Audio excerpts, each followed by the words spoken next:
Buenos días.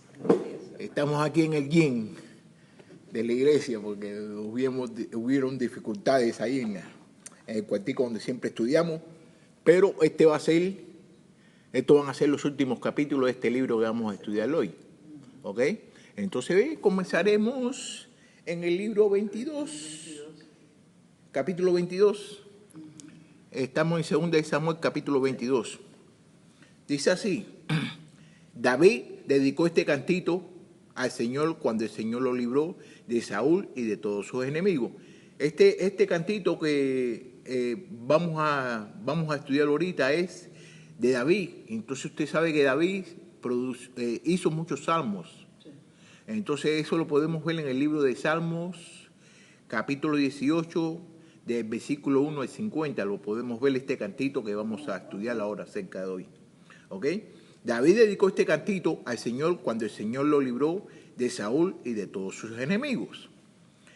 Estas son sus palabras: Señor, tú eres mi roca y mi fortaleza, eres mi libertador. Dios mío, tú eres mi fuerza, en ti confío, eres mi escudo, mi poderosa salvación, mi alto refugio. Eso es una de las cosas que nosotros podemos ver aquí, de que David siempre estaba con Dios y estaba confiando siempre en Dios, como aquí lo dice. Señor, tú eres mi roca, eres mi libertador, en ti tengo toda la fuerza, confío en ti, eres mi escudo, eres toda mi poderosa salvación, eres mi refugio. Le está diciendo, fíjate todas las cosas que le está diciendo acerca de Dios, todas las cualidades que le está diciendo acerca de Dios. Y de esa misma manera nosotros tenemos que sentirnos con Dios. Salvador mío, tú me salvas de la violencia. Yo te invoco, Señor, porque solo tú eres digno de alabanza. Tú me salvas de mis adversarios, los lazos de la muerte me rodean. Me arrolló un torrente de perversidad, los lazos del sepulcro me rodearon. Me vi ante las trampas de la muerte, pero ninguna angustia, Señor, a ti clamé. Que dice que se vio dentro de la espada de la pared, se vio con la muerte, pero él vino a donde estaba el Señor, y el Señor, ¿qué hizo? Lo liberó, lo salvó. A ti, mi Dios, pedí ayuda, y desde tu templo me escuchaste. Mis gemidos llegaron a tus oídos. La tierra tembló y se estremeció, los cimientos de los cielos se cimbraron, se sacudiera por la indignación del Señor. Humo salía de su nariz y de su boca brotaba fuego destructor. Su furor inflamaba los carbones. Inclinó los cielos y bajo a sus pies había danzas tinieblas. Montó sobre un querubín y voló. Voló sobre las alas del viento, se envolvió en un manto de sombras, entre grises nubes cargadas de agua. De su deslumbrante presencia salieron ardientes ascuas que cruzaron las nubes. El Señor lanzó un poderoso trueno. El Altísimo dejó escuchar su voz. Lanzó sus flechas y los dispersó. Lanzó relámpagos y acabó con ellos. El Señor dejó oír su represión y a la vista quedó al fondo de las aguas. De sus narices salió un intenso soplo. A la vista quedaron los cimientos del mundo. Desde lo alto el Señor me tendió la mano. Que quiere decir que el Señor hizo todo eso defendiendo a David. Me rescató de las aguas tumultuosas. Me libró de poderosos enemigos que me odiaban y eran más fuertes que yo.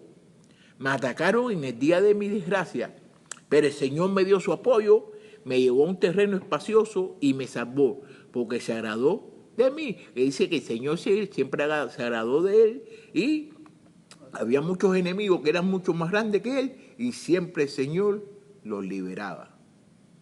¿Por la fe? Sí. El 21. El Señor me permitió porque soy justo, como mismo tocaba decir. El Señor me premió porque soy justo, porque mis manos están limpias de culpa. Yo he seguido los caminos del Señor y ningún mal he cometido. contra mi Dios y ningún mal he cometido contra mi Dios. Tengo presentes todos sus decretos y no me aparto de sus estatutos. Con él me he conducido rectamente y me ha alejado de la maldad. El Señor ha visto la limpieza de mis manos y por eso ha recompensado mi justicia. ¿Qué quiere decir? De que el Señor ha visto todo lo bueno que ha hecho Él y que por eso mismo Él está recompensando la justicia que está haciendo David. Y por eso el Señor siempre ha estado siempre al lado de Él. A pesar, nos arrimamos a Él y hacemos sí, todo a bien. pesar de los errores, No nos abandona. que había cometido. ¿Ok? Señor, tú eres fiel con Él que es fiel. Es intachable con el que es intachable. Juegas limpio con quien juega limpio, pero el tramposo le ganas en astucia. Tú salvas a los humildes, pero humillas a los soberbios.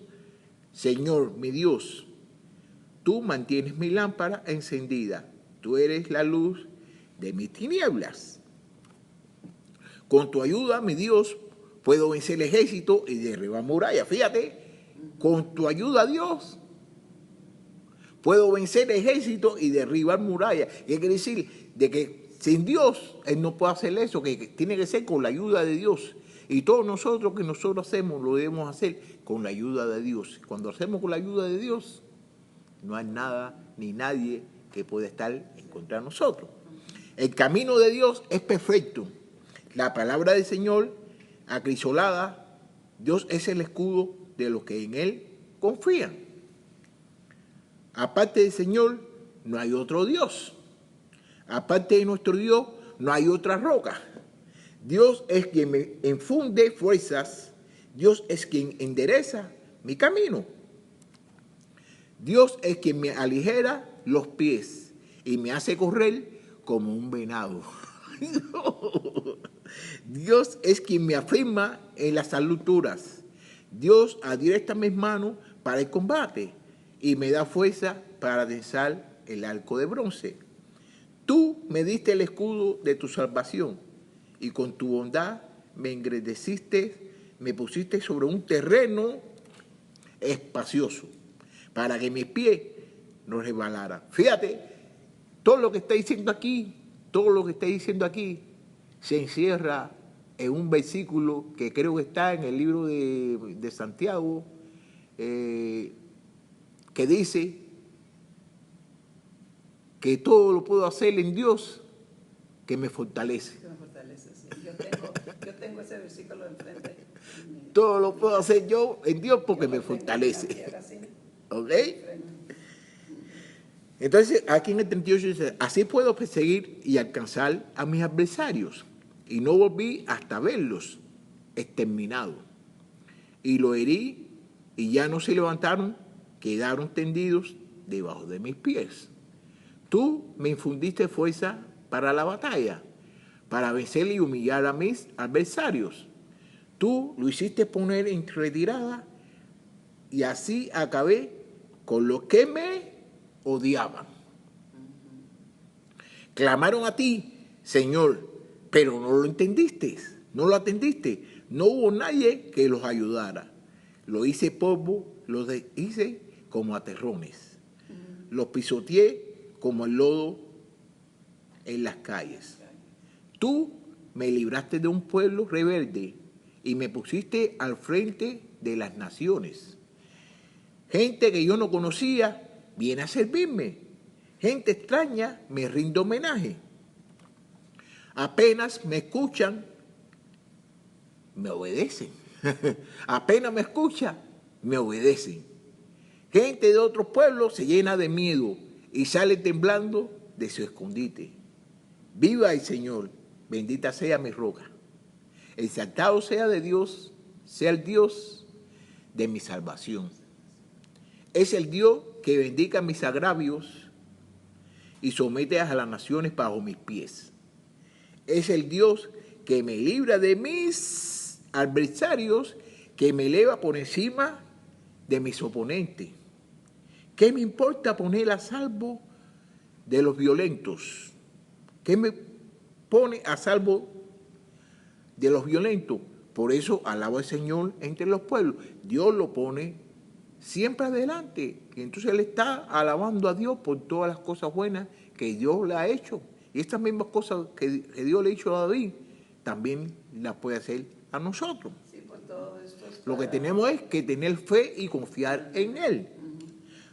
50. Por eso alabó el Señor entre los pueblos y canto salmos a sus nombres.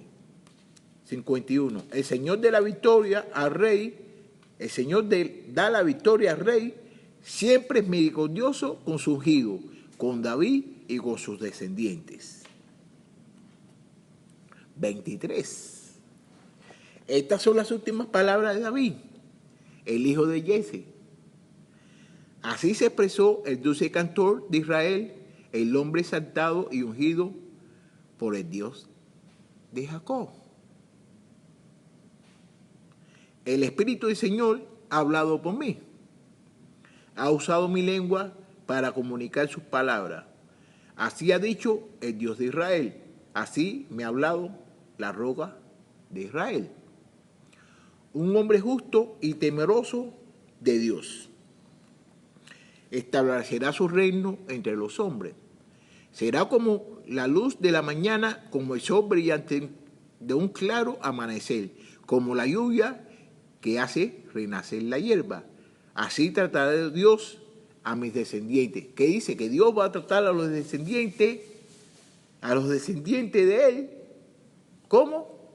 como a él. Como la luz de la mañana, como el sol que brilla claro, como la lluvia que hace renacer la hierba. Porque Él ha hecho conmigo un pacto eterno. Eso es porque Dios ha hecho un pacto eterno. ¿Con quién? Con David. Todo está estipulado y será cumplido.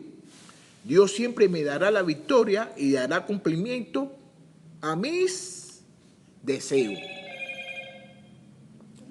Los malvados son como espinos sin raíz, que nadie se atreve a levantar del suelo, pero que si alguien quiere tocarlo, lo hace con una espada o una lanza y le prende fuego hasta consumirlo. Fíjate, los malvados son como espinos sin raíz, que nadie se atreve a levantarlo del suelo, pero si alguien quiere tocarlo, lo hace con una espada o una lanza y le prende fuego hasta consumirlo. Así es como se traen a los malvados. Usted no lo puede recoger con la mano. Lo hace con una espada o le prende fuego hasta consumirlos. Versículo 8. Estos son los nombres de los soldados más valientes con que contaba David. José Basebé, esta monita principal de los capitanes. Aquí vamos a hablar acerca de los 30 más valientes que tenía el ejército de David. Adino, el esnita, que mató a 800 hombres en una sola batalla. Fíjate, está hablando ahora de quién? De los que pelearon de con los él. 30 más valientes que pertenecían al grupo de los 30 de David, ¿ok? Entonces estaba Adino, que Adino mató 800 hombres en una sola batalla. Le seguía Elisal, hijo de Dodo el Ojita, que fue uno de los 3 más valientes que quedaron con David cuando desafiaron a los filisteos que estaban listos para batalla y los soldados de Israel se habían retirado. Eleazar se mantuvo firme y luchó con energía contra los filisteos hasta que el brazo se le cansó y la espada se le quedó pegada en la mano. Fíjate, se le cansó la mano y la espada se le quedó pegada en la mano. Disculpe, aquel día el Señor le dio una gran victoria. Y cuando el ejército lo supo, regresó al campo de batalla solo para recoger el botín de guerra.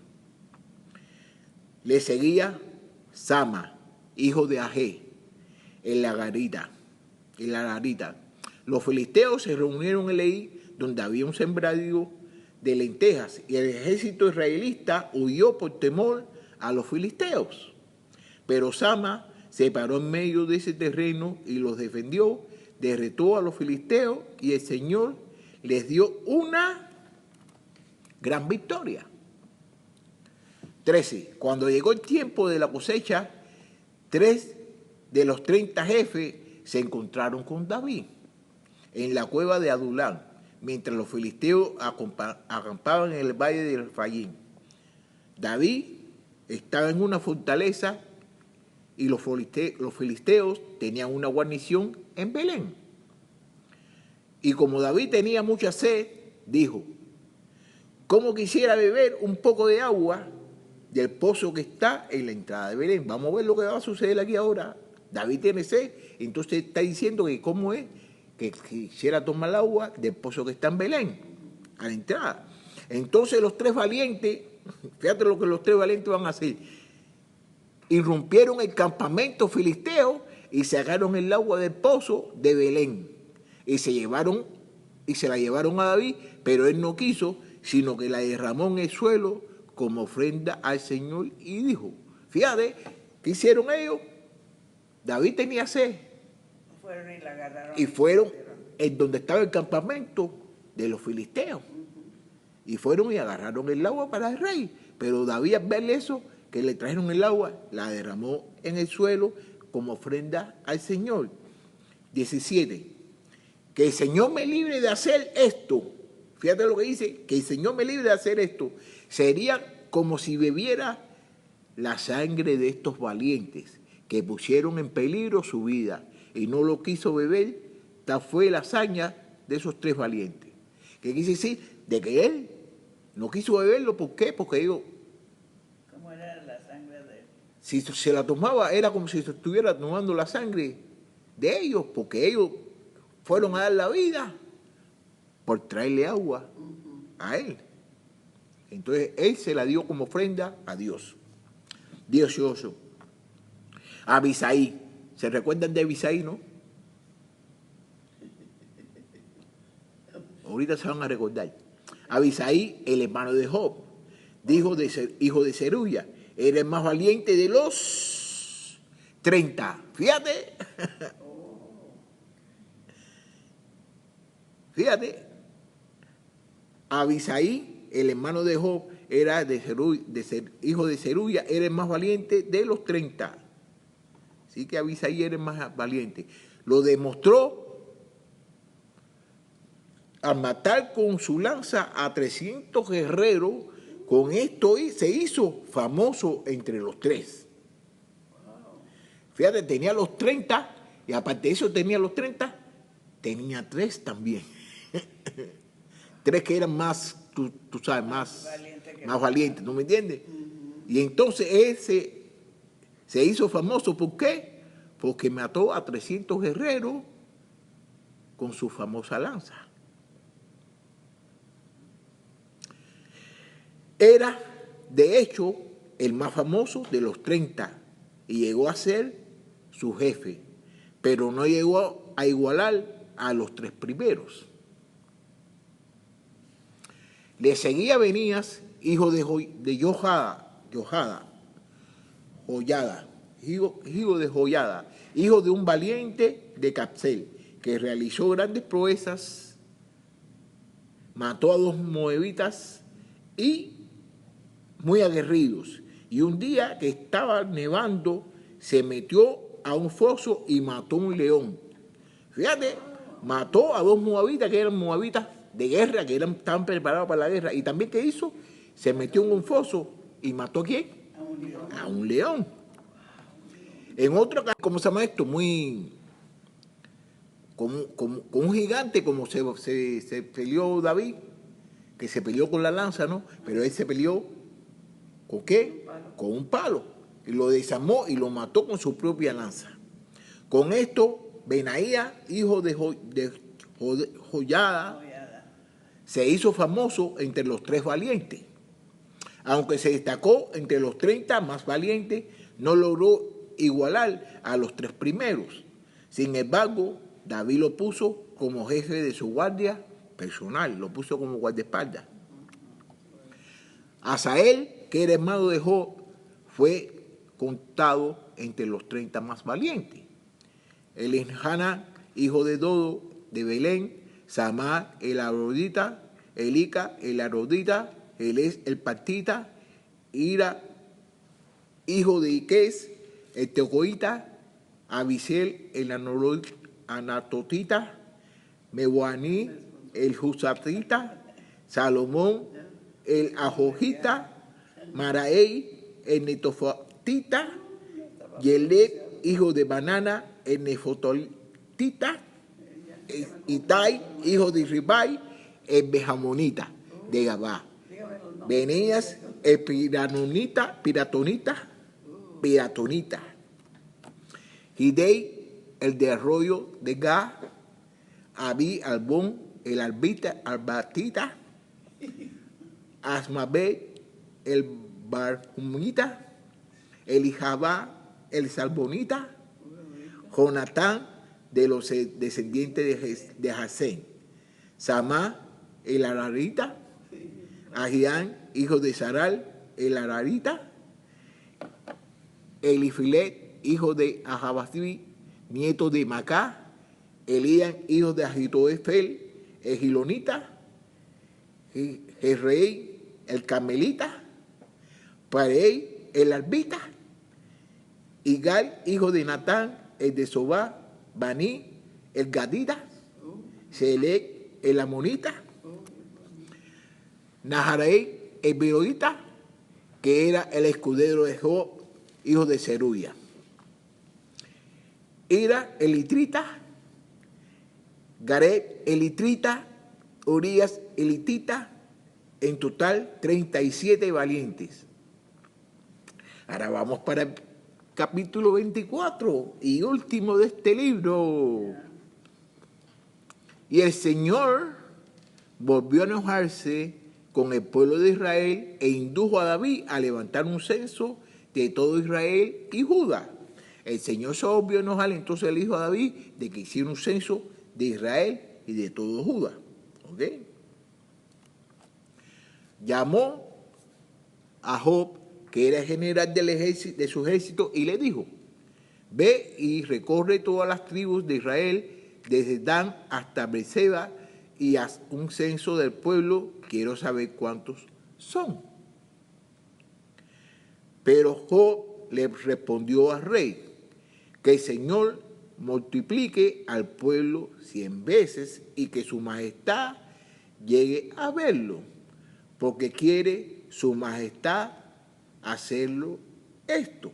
Fíjate lo que dice, pero le mandó, entonces manda, Jehová quiere que David haga un censo, ¿no? Entonces David se lo dice a Job, que es el responsable del ejército él, y entonces Job le pregunta: su majestad llegó a verlo, ¿por qué quiere su majestad hacer esto? ¿Por qué quiere hacer esto? Le pregunta a David. Pero la orden del rey pudo más que Job y que sus capitanes. Así que Job y sus capitanes salieron del palacio y se dispusieron a levantar el censo de Israel. Cruzaron el Jordán y acamparon en Ahor, al sur de la ciudad, que está en el valle de Gad, junto a Jazer. De allí fueron a Galad y a la tierra baja de Josí, y luego Dan, Yaán y a los alrededores de Sidón. Luego fueron a la fortaleza de Tiro y recorrieron todas las ciudades de los gibitas y de los cananeos hasta llegar a Negueb de Judá en Beerseba. Después de 9 meses y 20 días de andar recorriendo todo el país, volvieron a Jerusalén. ¿Cuánto se tardaron? 20 días. Después de 9 meses. 9 meses y 20 días de andar recorriendo todo el país, volvieron a Jerusalén. Y Job le presentó al rey el resultado del censo. Y resultó que en Israel había 800,000 hombres aptos para la guerra, y en Judá había 500,000. Entonces quiere decir que ya terminaron el censo. Entonces, ¿cuánto veían En Israel habían 800,000 y en Judá había 500,000 listos para la guerra. Pero después de haber censado el pueblo, David se sintió muy apesadumbrado y fue a decirle al Señor: he cometido un gran pecado. Te ruego, Señor, que me perdones este siervo tuyo por haber sido tan necio. Fíjate, David cometió un pecado y cuando se dio de cuenta que había cometido un pecado, ¿qué hizo? ¿Y por qué cometió ¿por qué cometió el pecado? En el pecado de que él no estaba de acuerdo en que ir a hacer el censo. Él no lo quería hacer. Sí, no se recuerda que él al principio le preguntó al Señor: ¿y por qué vamos a hacer el censo? Nosotros no podemos preguntarle al Señor lo que debemos hacer cuando Él quiere que nosotros hagamos una cosa. Nosotros no podemos cuestionar al Señor, nosotros tenemos que hacer lo que dice. Entonces, Yo creo que él quería hacerlo. Yo creo que David quería hacerlo. No, entonces él cometió un gran pecado. Te ruego, Señor, que me perdones a este siervo tuyo por haber sido tan necio. ¿Qué quiere decir? Que cuando nosotros cometemos un pecado, lo primero que nosotros debemos hacer es confesárselo a Dios y Dios nos va a perdonar. Pero si no Dios no cometemos un pecado y no se lo confesamos a Dios, nos vamos a estar alejando un poquito de Dios. Nos vamos alejando un poquito de Dios y después seguimos cometiendo pecados, porque un pecado llama al otro y otro llama al otro y llama al otro. ¿Ok? Al día siguiente, cuando David se levantó, la palabra del Señor vino a Gad, el vidente de David, y le dijo: ve y dile de mi parte a David: yo, el Señor, te doy a elegir una de 3 cosas. Haré lo que tú elijas. Ahora le manda a decir de que el Señor le va a dar 3 cosas y que David elija una de las 3. Gad fue a ver a David y le dijo, el mensaje del Señor le dijo: ¿quieres que haya 7 años de hambre en tu tierra? ¿O prefieres huir de tus enemigos durante 3 meses? ¿O prefieres que haya en tu pueblo 3 días de peste? Piénsalo bien, puedo llevar una respuesta a quien me envía. Fíjate, Dios te perdona, pero los pecados, todos tienen consecuencias. Y todas las cosas que nosotros hacemos, todos tienen consecuencias. ¿Okay? Fíjate entonces lo que le manda a decir: ¿quieres que haya 7 años de hambre en tu tierra? ¿O prefieres huir de tus enemigos durante 13 meses? ¿O prefieres que haya en tu pueblo 3 días de peste? Piénsalo bien, pero debo llevar una respuesta a quien me envía. ¿Y quién lo envió? Dios lo envió a él a decirle eso. ¿A quién? A David. Entonces David le dijo a Gad: estoy en un gran aprieto. Permíteme caer en las manos del Señor, pues su misericordia es grande en extremo. No me dejes caer en las manos de ningún hombre. Fíjate que él prefiere caer en las manos del Señor que caer en las manos de un hombre. ¿Pero por qué prefiere caer en las manos del Señor? Porque Dios es amor. Porque Dios es misericordioso. Por eso es que él dice, prefiere caer en las manos de quién? De Dios, que caer en las manos de quién? De los hombres. Entonces el Señor le envió la peste sobre Israel desde la mañana hasta el día señalado y desde Dan hasta Beerseba. Murieron 70,000 israelitas por la peste esa que Dios mandó. ¿Cuántos murieron? 70,000 israelitas. Pero cuando el ángel extendió su mano sobre Jerusalén para destruirla, el Señor se arrepintió y le dijo al ángel destructor. Eso en sí, aquí dice se arrepintió, pero no quiere decir de que se arrepintió aquí. Que dice que se arrepintió, pero es que Dios es misericordioso. Entonces lo que tuvo es misericordia. ¿Y qué hizo? Y le dijo al ángel destructor, vamos a ver lo que le dice: basta, ya detente, ya son muchos ya. El ángel estaba junto a la era de Aruana de Jebusieo. Y cuando David vio que el ángel destruía el pueblo, le dijo al Señor: yo soy quien he pecado, yo soy quien hizo mal, pero estas ovejas no han hecho nada malo. Te ruego que no castigue a mí, te ruego que nos castigue a mí y a mi familia, que ellos no han hecho nada, que el pueblo no ha hecho nada, porque él está haciendo eso al pueblo, que lo castiga a él y a su familia. Entonces Gad fue y le dijo, ve y edifica un altar al Señor en la era de Araúno de Jebuseo. David fue a cumplir lo que el Señor le había ordenado hacer por medio de Gad. Y cuando Araúna vio que el rey y sus servidores se acercaban a él, salió de su casa y se inclinó ante el rey hasta tocar al suelo. Y le preguntó, ¿a qué debe este siervo la visita de su majestad? No sabía de que él iba a ir allí a hacer qué cosa. ¿Y quién es Aram?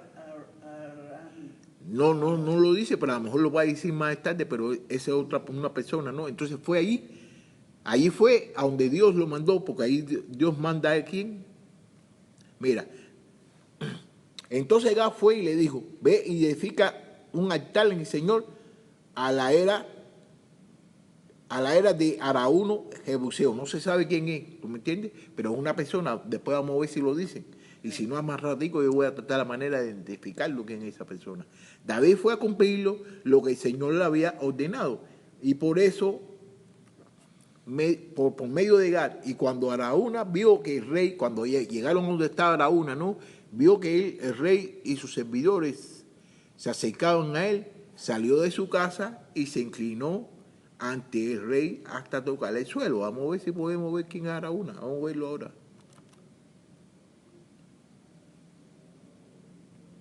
Ok, vamos a ver lo que dice aquí acerca de Araúna. Araúna, propietario de un terreno que se utilizaba para sacudir los granos. Cuando David pecó haciendo un censo, Jehová envió el peste sobre la Israel a punto de destruir la Jerusalén. El ángel de Jehová estaba junto a la era de Jabesú. Tras la confesión penitente de David, el profeta, le dijo que levantara un altar allí a quien regalarle sitio para David insistió en pagar. Ok. En ese sitio se construye más tarde el templo que se sé cuándo, no dice nada acerca de quién es él. ¿Ok? ¿Ya vimos ya? Ya, era alguien rico.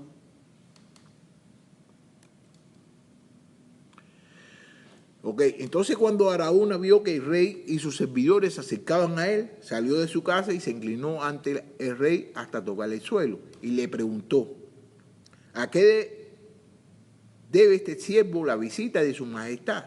Y David le dijo, quiero comprar tu era para edificar allí un altar al Señor y se detenga la mortandad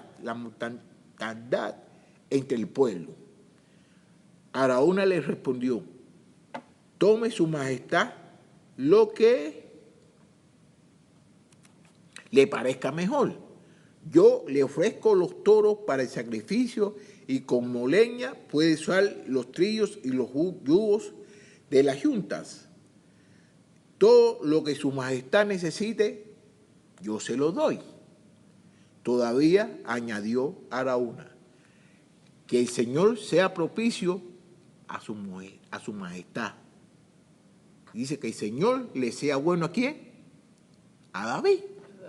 Pero el rey le respondió, de ninguna manera, yo te pagaré su precio. Que dice, David dice que le va a pagar de todos modos el precio. No voy a ofrecerle al Señor, mi Dios, holocaustos que no me cuesten nada. Dice que no quiere darle nada al Señor, que no le cuesten nada, que no le quiere dar nada de gracia al Señor. Y David le compró la era de toros por 50 monedas, ¿de qué? De plata. Y construyó allí un altar al Señor en el que ofreció holocaustos y ofrenda de paz. Y el Señor escuchó las súplicas del país y detuvo la plaga en Israel. Bueno, y aquí ya terminamos.